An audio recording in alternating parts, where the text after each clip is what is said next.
اما یبلغن عندک الکبر احدہما او کلاہما، اگر ان میں سے کوئی ایک یا دونوں تمہارے پاس بڑھاپے کی عمر کو پہنچ ہی جائیں، اما یبلغن عندک تمہارے پاس پہنچ جائیں اگر ان میں سے احدہما ان میں سے کوئی ایک او کلاہما یا دونوں، تو اب دیکھیے احکام کیا ہیں بوڑھے والدین۔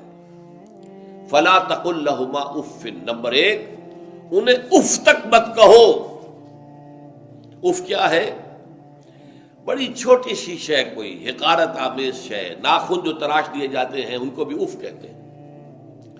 اتنی سی چھوٹی بات بھی ان سے نہ کہو کہ ان کی گستاخی جو ہے اس درجے میں ہو رہی ہو، جیسے کہ یہ تراشے ہوئے ناخن ہے، اس درجے میں بھی کوئی گستاخی ان کے سامنے نہ کرو۔ فلا تقل لہما اف، اف ہے آپ پر، ہمارے ہاں یہ لفظ اف زیادہ استعمال نہیں ہوتا، تف استعمال، تف ہے تم پر، تف ہے آپ پر، نہیں، ہرگز نہیں۔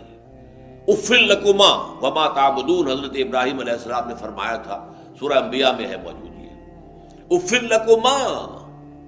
سورہ احقاف میں جو سرکش اولاد ہوتی ہے ان کے بارے میں کہا گیا وہ اپنے والدین کو اف لکما، آپ پر تف ہو، نہیں، لیکن یہاں جو حکم ہے فلا تقل لہما اف، انہیں اف تک نہ کہو۔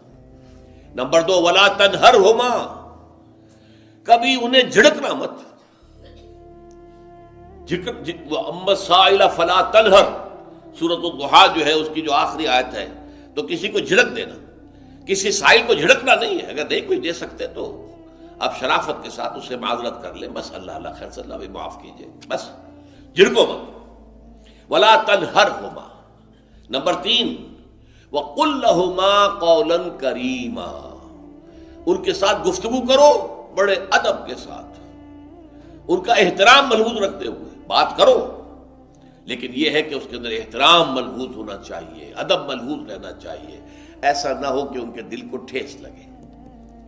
یہی ہے وہ جو بچہ سا تھا ہماری گود میں کھیلتا تھا، اس کی نجاستیں ہم صاف کرتے تھے، اس کو دودھ ہم پلاتے تھے، اس کو چلنا ہم نے انگلی پکڑ پکڑ کر، آج کل تو خیر اور بہت سی چیزیں ایجاد ہو گئی ہیں، واکرز ہیں اور کیا کیا ہے، لیکن پہلے کیا ہوتا تھا، والدین ہی انگلی پکڑ کر چلایا کرتے تھے اور چلانا سکھاتے تھے۔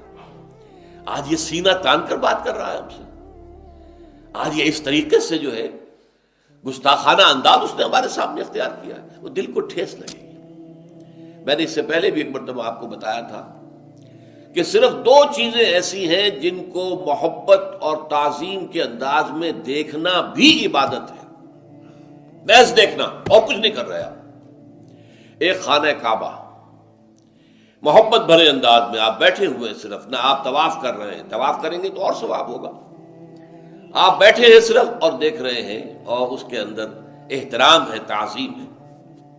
اللہم زد بیتک ھذا تشریفا و تکریما و تعظیما۔ آج کل جو لوگ، اب تو خیر ٹھیک ہے بات سے آگے نکل گئی ہے، مینا میں پہنچ گئے ہوں گے لوگ، کل تو حج ہو جائے گا انشاءاللہ، لیکن جو حاجی بھی یہ دعا مسنون ہے کہ جب بھی وہ مسجد حرام کے اندر داخل ہوتا ہے اور پہلی مرتبہ نگاہ پڑتی ہے خانہ کعبہ پر، تو فوراً اللہم رب ھذہ البیت زد بیتک ھذا تشریفا و تکریما و تعظیما، اے اللہ اپنے اس گھر کو، اس کی عزت، اس کی تکریم، اس کی تعظیم، اس کے اندر اور اضافہ کرتا چلا جائے۔ تو یہ انسان اگر صرف خانہ کعبہ کو بیٹھ کر دیکھتا رہے تب بھی عبادت ہے، ثواب ہے۔ اور اسی طرح بوڑھے والدین کو محبت بھری نگاہ سے دیکھنا، یہ بھی موجب ثواب ہے کہ دل جو ہے ان کو کہیں کوئی آئینہ قلب جو ہے ان کے احساسات کو ٹھیس نہ پہنچے، اس کا لحاظ رکھنا۔ اما یبلغن عندک الکبر احدہما او کلاہما فلا تقل لہما اف ولا تنہرہما وقل لہما قولا کریما واخفض لہما جناح الذل من الرحمہ، اور ان دونوں کے سامنے اپنے کندھوں کو شفقت کے ساتھ، ادب کے ساتھ جھکا کر رکھو۔ یہ جو ابھی میں نے چند الفاظ کہے تھے کہ سینہ تان کر بات کرنا، یہ ایک انداز ہوتا ہے بات کرنے کا۔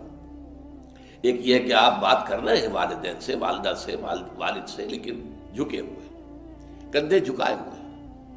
اب یہ بھی دو ہی باتیں ہیں یا والدین کے سامنے کندھے جھکانے ہیں، یا پھر حضور سے کہا گیا ہے اے نبی آپ اہل ایمان کے لیے وخفض جناحک للمؤمنین، یہ مومن جو ایمان لائے ہیں ہمارے نیک بندے ہم پر، چاہے وہ غریب ہے، فقیر ہے، چاہے وہ غلام ہے، مسکین ہے، آپ اپنے کندھے ان کے سامنے جھکائیے۔ یہ بہت بڑی بات ہے جو کہی گئی ہے محمد الرسول اللہ صلی اللہ علیہ وسلم سے۔ آپ ان کے سامنے وخفض جناحک للمؤمنین، اہل ایمان کے لیے اپنے کندھے جھکائیے، جھکا کر رکھیے، ان کا احترام کیجیے۔ حالانکہ اصل احترام تو حضور کا ہے، وہ تو جب ہم پڑھیں گے سورہ حجرات تو جا کے معلوم ہوگا کہ کس درجے احترام ملحوظ رہنا چاہیے حضور کا صلی اللہ علیہ وسلم۔ لیکن یہاں نوٹ کیجئے وَخْفِضْ لَهُمَا جَنَاحَ الذُّلِّ مِنَ الرَّحْمَةِ، اور اس سب کے بعد بھی وَقُلْ رَبِّ ارْحَمْهُمَا كَمَا رَبَّيَانِي صَغِيرًا، اور یہ دعا کرتے رہا کرو اے رب ہمارے ان دونوں پر، میرے والدین پر رحمت فرما، رحم کر، جیسے کہ انہوں نے مجھے پالا پوسا جبکہ میں چھوٹا سا تھا۔ اب دیکھیے یہاں لفظ کیا آیا، ربیانی، رب، اللہ تعالیٰ رب ہے حقیقی، وہ ہے اصل میں پالن ہار، ساری چیزیں اس کی پیدا کردہ ہے۔ ماں باپ کے دل میں بھی محبت اور شفقت تو اسی نے ڈالی ہے، ماں کی چھاتیوں میں دودھ تو اسی نے بنایا، پیدا کیا ہے، تو اصل رب تو وہ ہے۔